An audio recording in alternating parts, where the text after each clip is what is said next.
Welcome back, ladies and gentlemen. I'm Marcus Aurelius, and this is Dominions 4, the Thrones of Ascension, Byzantine, Pythium. And we had a few bad turns engulf us in the last turn. This turn, spring in the year 5, doesn't appear to be much easier, so let's see what's going on. We have researched level 6 in construction, so now we can forge everything except for limited artifacts. Items where you can only have one of each. The Grand Thaumaturg of Scaleria has conquered the Throne of Flames, which is their third throne now. They control 4 points. Remember, we need 8 to win. So what that says is if we could get the throne from Ashdod and we could take all 4 thrones, or 3 thrones, 4 points from Scaleria, we'll win without ever having to even fight Ermor. We have a Manticore. We have found a water site in Might Marsh. No fire site, however. No death site. And no second water site. Ashdod has a new prophet. Apernia. Looks like Marignon lost it again. Ildmire. This is our assault on the keep of Scaleria. A fairly decent force of about 100 troops. Our normal troops are a bit weak. They are the Velites, I believe. But we have tons of Varangians and tons of Vestals. And I've ensured they are all being blessed. I've also nominated... Where are you? I have nominated Erlance as Arch-Theurg of the West. So congratulations to Erlance.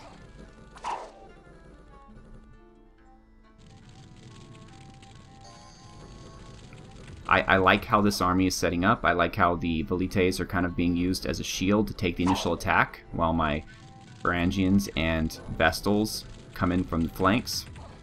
Maurice casting Fireball is not something I'm particularly happy about. I think I commanded him to do that too. I might change it to Combustion. But we have won.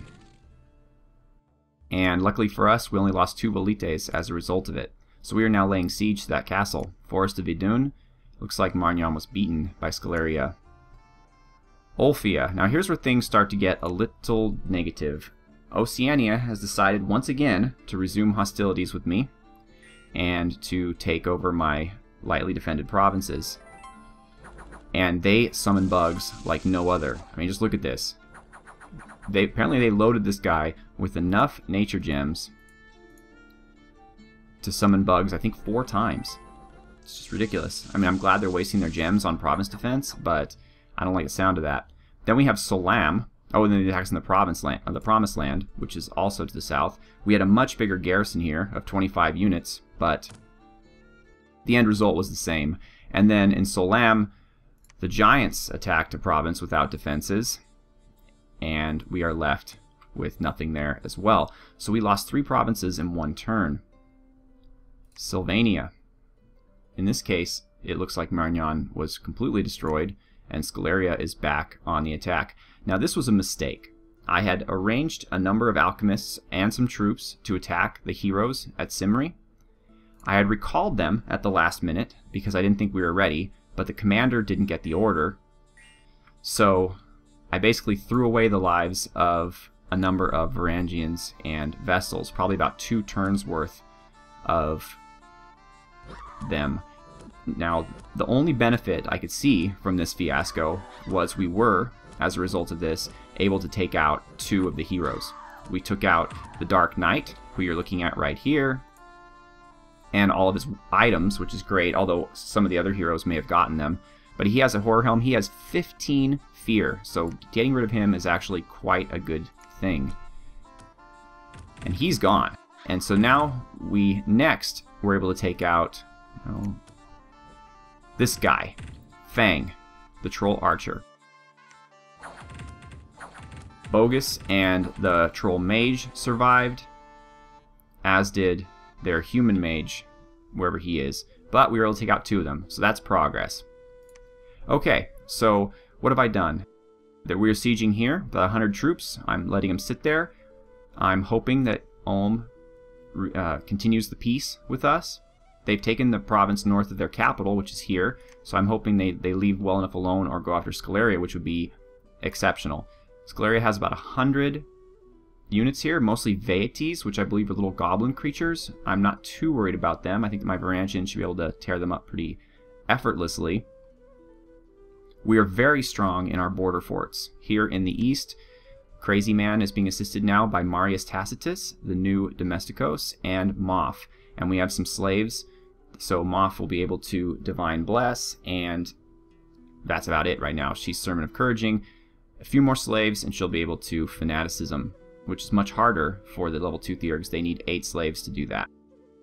Down in the south, we're continuing to create a large force under Lukos, Opal Warriors still hanging out, and we're moving troops back in from Justinian. And in the north, General Wallace continues to move towards his area. Everyone, Bonifacius Gustavus is here, along with Tokshin, who's the Archtheurg. He is the Taxiarches, and where are we? Oh yeah, of course, General Wallace isn't there yet. So in the meantime, Bonifacius is holding the fort. Glaucon and Quickness are both inside the fort doing business while everybody else is out patrolling. Tokshin is able to Divine Bless, and he is paralyzing. Or actually, I think he's Sermon of Couraging himself. And Barbel, I'm sending out to retake the provinces they took from us. Just a minor annoyance, but we need them to keep the production for this province going steady. So now things have changed with the Giants. Looks like this thing, which had tons of people in it, is now pretty much empty. And this guy has 150 Giants. I am not, even with Burnsaber and the Mighty Army here, we have about 90 troops max here. So we're not going to fight 100 Giants and win. So we're just kind of going to take this province back. We're trying to do a little bit of raiding. When I get here, I'll see what I want to do. I may have the Emperor's Presence move back to join the Army of the North. I'm not really sure. Wallace is not really coming up with too many troops, so that's where we have. The only other thing of note is that I've moved my research now to Evocation to get level 5, which gives me Falling Fires for my Fire Theurgs and Fire Alchemists, and Falling Frost for my Water Theurgs or Water Alchemists, but unfortunately in those cases we need to create items for them because they can't do it on their own. And the only other thing of note is that we're forging a Starshine Skullcap so that Thunder can summon Harbingers all of his own, which are the most cost-effective angel right now, and as I said, I like them a little bit better than the Archangels, though as part of an army, the Archangels are very tough, and they are really good fire mages. And finally, Rurik, the Varangian captain, has been recruited. This is before all the losses. I thought I'd be able to get him with some Varangians, but he's basically going to sit around in the capital for a short while rightness reasserts itself, I suppose. So that's that.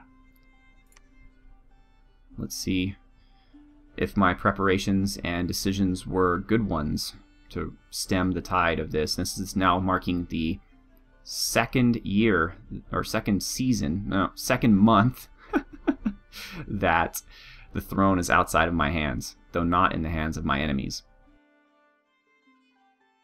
And it looks like whatever province Ulfia was taken over by Oceania.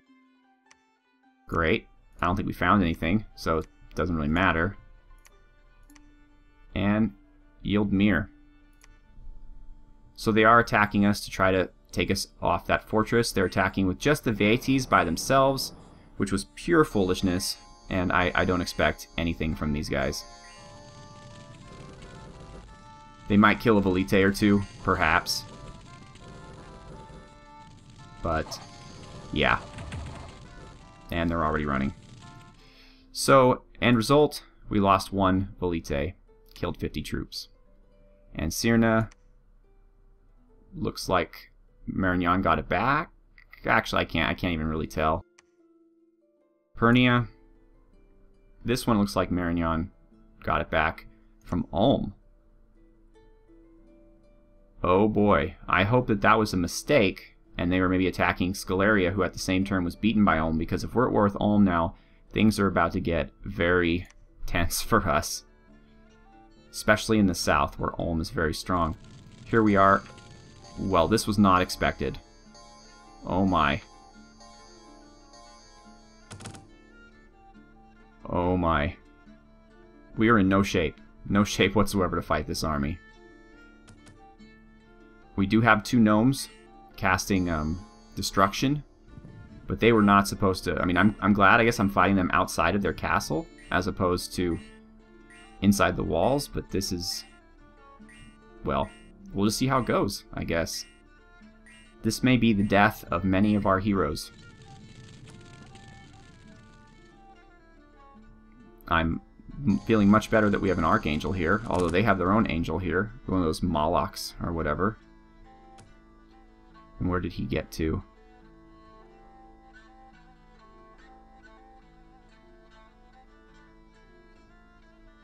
I don't see him anywhere. Interesting. Is he just hiding somewhere? Oh, there he is. Okay, so he must be set to guard somebody or do something. I'm not even sure.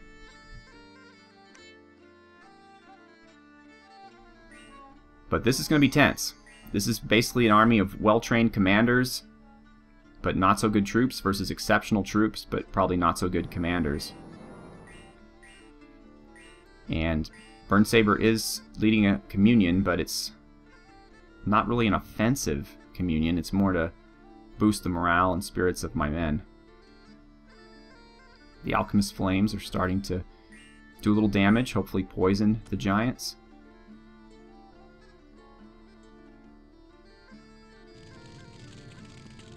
And they're fireballing us. It's going to miss. The arrows are a bit more dangerous.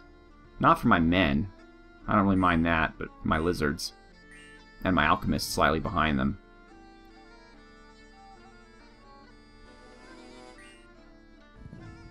Okay, at least we have Inquisitor Chitsa, who's paralyzing things.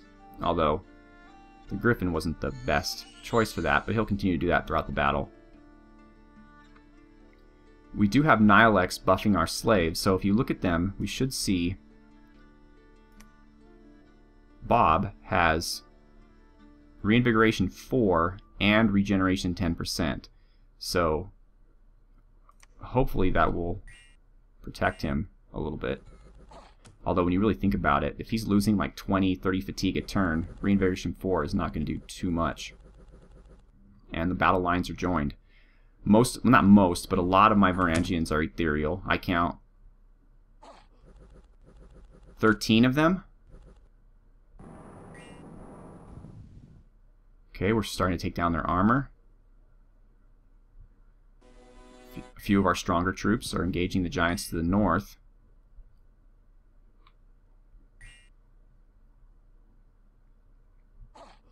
Took out one. Nice. Good job, alchemists.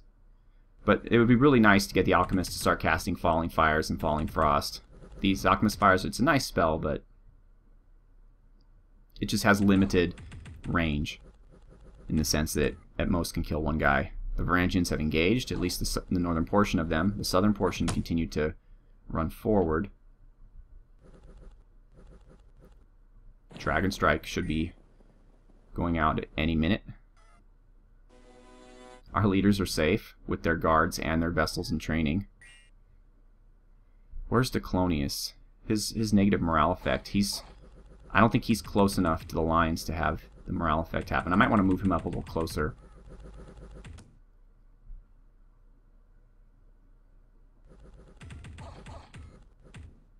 Okay, now my Triarius are moving forward. I set them back a little bit just to stop flying troops from getting to my really squishy mages. And people are running already. That's a good sign. We're paralyzing. Now we're out to Blade Wind. There'll be more use in this battle because there's more enemies and they go further back. So we're not trying to hit the front line. Yeah, see, we're not hitting nearly as many of our own troops, and we're doing some good damage to them since their armor has been destroyed. Oh boy. As long as the morale holds, and I believe I think he casted Fanaticism. Oh yeah, 21 morale, he casted it. He cast it? I don't know if that, whatever's the correct way of saying it. And here is Dragonstrike taking out their leader. Good for you, buddy. a Shesai Anakite. And what makes this very brave on Dragonstrike's part is this guy has a magical weapon which goes right through his, well, everything. Goes right through his ethereal and his invulnerability. So it's a very brave act, a very brave angel. And you just saw that. He just took a 20 hit point hit. He's down to 34 hit points. He got rocked pretty hard. I'm surprised he doesn't have an affliction at this point. This might be the last battle of Dragonstrike. We'll find out. More giants are running. We're hitting him from the back with our Varangians. I'm keeping an eye on Dragonstrike here. And he wastes his attack on one of the fleeing giants, leaving the big guy. Oh boy. Oh, he missed. This is the big battle here. The rest is pretty much going according to plan. We've seen it before. He's berserked, by the way, the giant leader. Come on, Dragonstrike. Come on. And Dragonstrike is victorious. Slays the leader of all of the giants. Now we need to get them to flee before my slaves blow up, basically. Let's see where we at here. 141 fatigue. Well, that's not bad, actually. They're not even at the point where they need their regeneration. Okay. And more of them are running. Not all, though.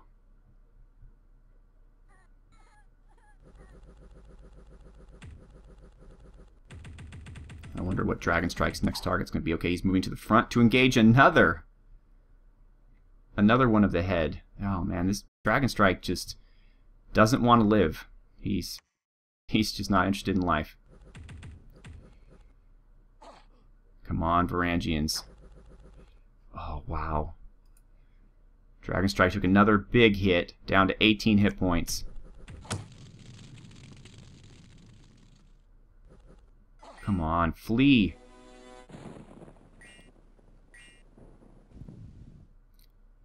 The big guy has gotten vined, which is excellent.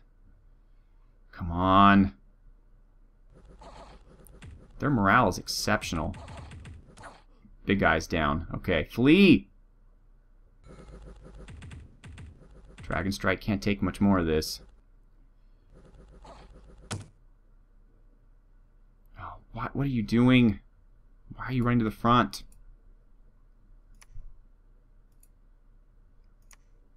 Fangawolf is getting involved. Oh, because I didn't give him a ranged weapon, so he's just staying behind troops.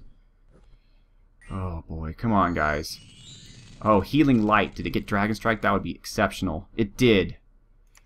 Never has a spell I've just kind of cast for no reason been so necessary and so useful in a battle.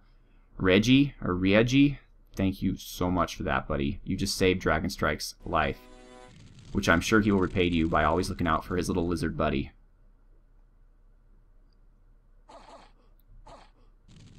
Okay, we're too in mixed here. The Blade Wind is hurting us just as much as it's hurting them. Okay, this should be enough to get them running. I cannot imagine.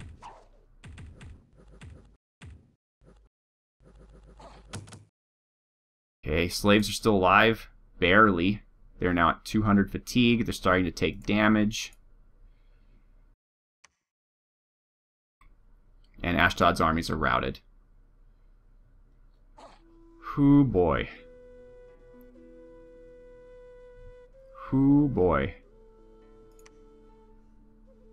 We did lose one communicant. I'll have to check and see if it's Bob. If it is, we'll just name another communicant Bob. But that's it. Out of that huge battle, and we only lost one communicant. 9 Velites. We basically lost 31 of our 130 troops. Principes, 7 Varangians. They fought like champions. We kept all of our Manticores. Our Eagles, 3 of them are down. But in return, we took out 87 giants, or giant summoned creatures, including 2 of their Kohens, 1 of their Sages, and the Sheshai Anakites. All 3 of them are down. The Amorites, 18.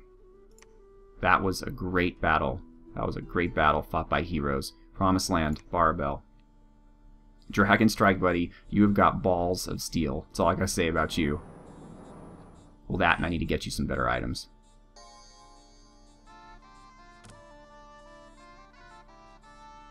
Because I think you do live long enough for regeneration to have some effect. Even if it only gives you 4 hit points a turn, or 5, you have 2 or 3 turns without getting hit, and you're up 15, or 12. And I'm pretty sure Barbell is just gonna destroy all these fools.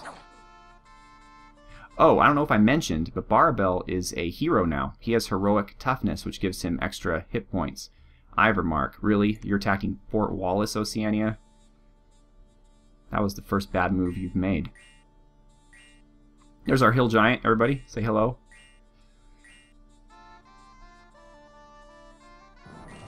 They've got a lot of tramplers, which is trouble, I guess, but this is just province defense, so it'll just give us time to cast spells on them. Our Manticore is probably going to die, charging bravely all by himself into battle. And yeah, he's getting a little beat up. Some of the Minotaurs are getting a little far for comfort. Oh boy. This could end in tragedy. They took somebody out. Ephanstus is still around. That means Chitsa? Did they take out Chitsa? That must be Chitsa. No, that's Tokshin. No, Chitsa's with the army. What am I talking about? I don't think they took out anybody.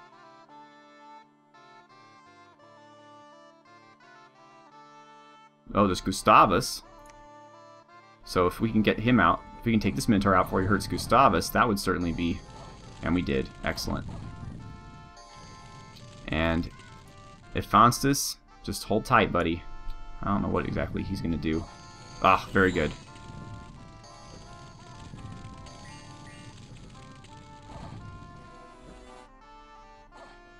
Oh, boy. Alright, well, I think we need to buff up the defenses of Ivermark a bit here. We ended up losing a Shaman, 3 Velites, but otherwise no one with a name, and we took out most of their force, except for their leader. The Hill Giant and the Manticore both survived. That Manticore, man. Holy moly. Good for him. We actually didn't lose much, to be honest. I gotta check and see if it was one of the slave shamans or one of the powerful shamans. Okay, so now Mountains of Madness. Well, if they're a giant army to the south, they couldn't have attacked this province with much. Not that I have much to defend it with. And I don't. They'll probably take it. These giants are rapidly becoming annoying.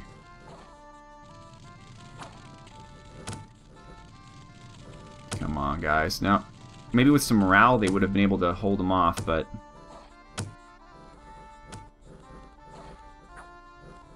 it just isn't to be. Or is it? It is! Who are you guys? You are Shan, the commander, and you are... you are someone who I cannot click.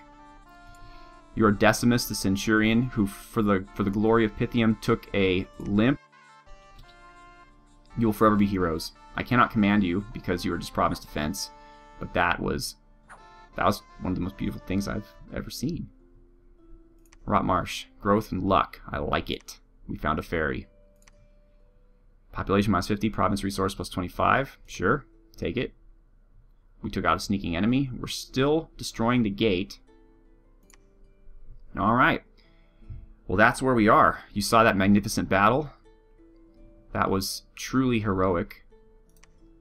But we're in bad shape. And, oh, look, we have some Krakens. They can't come on land, though. We're in bad shape, but we're not in as bad a shape as Ashdod. So, I don't know. Should we risk it? We have about 70. We have a lot of Varangians still. All we have to do is defeat the garrison. I'm not going to storm with this army. I'll reinforce them by then. And anything from here will have to come 2 turns to get to us. As far as I can see, there's only a Moloch here. So, let's do it. Burnsaber's not a coward. He's a great hero. Actually, we need to alt-click to move my gnomes. And that is something else. That is amazing. Good work. Good work, men of Pythium. The army of the Obsequium has proven itself time and time again. However, I remark... Okay, we lost garrison support too. Alright. Well, could be worse. And now we have more troops and another Manticore, which is good. Okay. Barbell. There he is with his beautiful heroic star of toughness. He now has 57 hit points, so a regeneration item would certainly be useful for him. His defense is 21, protection is 12. I guess the copper plate has better protection than the fire plate. Let's see. Protection body 16 with encumbrance 2. And the copper plate protection body 13. Well, that doesn't make any sense at all. This is worse. So how does... Oh.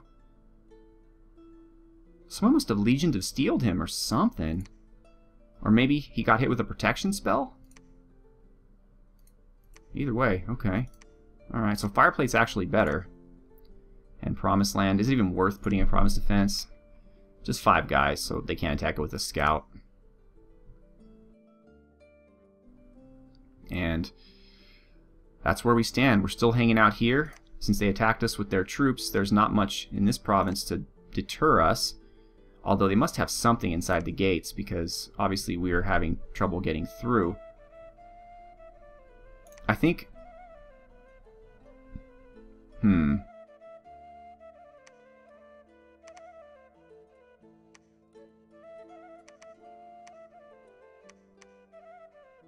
I think it might be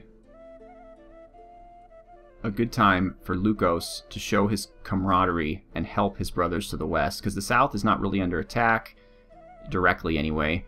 He'll double their number of troops, and he has these archers, Akrutoi, who I recruited and discovered that they're worthless because they're not going to do anything against undead.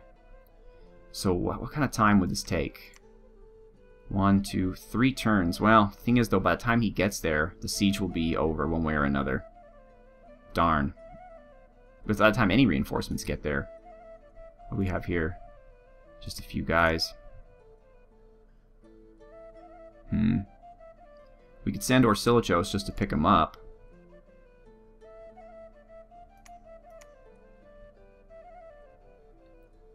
Just to give us some extra troops. I think that might be a good idea. He can do it in 1 turn, and then if it opens up, he'll go down and we'll just wait a turn. That's fine.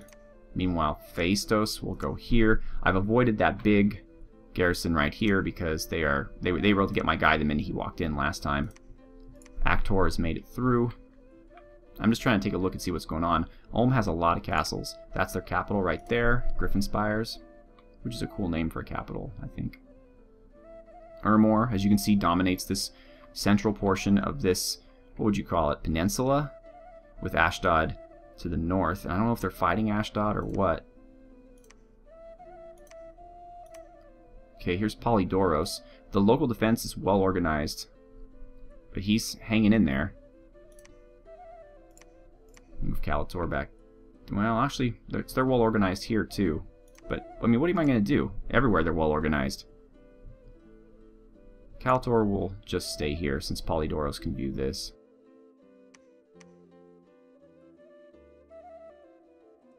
Yeah, as long as Ulm stays peaceful with us, I hope we did not go to war with them when Marignan attacked them, because that would be... I mean, this ally has been pretty much worthless to me, and if they were to attack Ulm, I mean, that would just make things terrible. I guess not. Maybe this is Epernia. Was that the one where it happened? Maybe, yeah. Ulm was probably attacking Scaleria.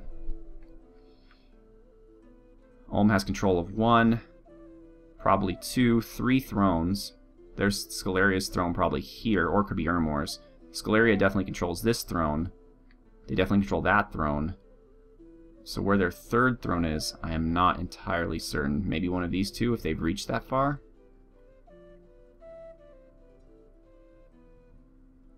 That's all I can think. Interesting that Oceania has made it all the way up here, So they're fighting with Ermor for control of the sea, and I wish they would continue doing that instead of fighting me on land, especially because they made it over to here as well. Although I'm pretty sure they were able to, yeah, so they can go through here. So yeah, they could be a real pest for Scaleria or Ermor, but instead they're bothering me. I'm not going under sea to take them. There aren't any thrones under the sea. There's no reason for it. Maybe this lake, just so I could keep Ivermark and Fort Wallace safe. But actually fighting them underwater when they have the advantage is pretty stupid. Not a very useful idea. I want to move a force up here to take this province, but everybody who's here needs to be here in order to protect against Scaleria. And that's 270 troops here.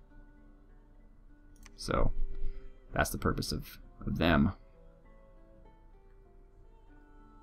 That's too bad. I really would like to get my archers up to... You know what? Give the Akrite to Opal Warrior. And Opal Warrior is going to do a little traveling. He'll eventually get them over here to help with these guys. And then we'll bring him back home. But we don't, right now we don't need him because Lukos has plenty of... Well, you know what? Let's keep him safe. There's no reason to hurt Opal Warrior. Let's have Justinian take him. And Opal Warrior can just defend. Not patrol. Defend. Okay. Well, ladies and gentlemen, we are about over time, so we reversed some of the losses in this episode. We were able to show the might of our armies against overwhelming opposition. Dragonstrike is a true hero of the cause. In fact, at this point, he should be a hero as well. But he's not. Not quite yet. He does have 2 experience, though. No afflictions, which I'm very happy about. And that's very good. Okay, so we seem to be doing okay in the west, as long as Ulm stays friendly with us. We need to take that province back, but at least there's only 3 of them now. And they've lost their fear-causing Dark Knight. And if we could capture our throne back, take out Scaleria and Ashdod here in this theater, with the aid of Ulm, hopefully. I mean, they don't have much in the way of troops up here. They do have a ton here. I'm not sure why exactly. Why would you build up so many troops here when you want them to be here? That doesn't make any sense. But hopefully, as long as they stay nice to us, and if we could conquer this province, maybe with General Wallace on his way up. Or maybe Barbell, actually. You know, that might be a good idea. Let's just send Barbell over there. And because this isn't going anywhere, and Barbell's going to have to come back eventually anyway. So that'll be useful. And we'll give Wallace some troops and send him up north so he can lead the forces here properly. I don't know whether I probably should spend the money on troops as opposed to building a temple, which will cost pretty much all the money that I have. I don't understand why my upkeep is so high when I have hardly any troops anywhere. But my income is decent. I mean, it's almost 2,000. So, ladies and gentlemen, once again, thank you for watching and have a good one.